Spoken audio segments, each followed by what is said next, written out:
दोस्तों पहले आप इस वीडियो को देखिए, फिर मैं इस वीडियो के ऊपर बात करता हूँ। आपको आज गैस सिलेंडर सब्सिडी के बावजूद 450 का और सब्सिडी के बिना जो है 1200 रुपए का मिलता है। यदि आपको गैस का सिलेंडर 300 या 400 रुपए का मिले, उसको वोट करोगे या 1200 रुपए का देने वालों को? अब महंगाई है तो थोड़ी कमाई लोगों को बढ़ानी पड़ेगी, थोड़ी मेहनत ज्यादा करनी पड़ेगी। अब मैं सन्यासी होकर 18-18 घंटे मेहनत करता हूँ, तो दूसरे लोग भी थोड़ा मेहनत करेंगे तो कमाई भी झेल लेंगे, देश की भलाई। ये है बाबा रामदेव, जिन्हें 2014 से पहले देश में कोई विकास नहीं दिख रहा था, क्योंकि 2014 से पहले देश के भीतर जनता का विकास हुआ था, पतंजलि का विकास नहीं हो पाया था।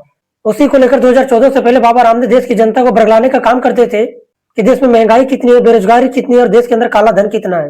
और 2014 में जब केंद्र में मोदी की सरकार आएगी तो देश के भीतर बेरोजगारी कम होगा, महंगाई कम होगा और देश के भीतर सारे काले धन को खत्म कर दिया जाएगा।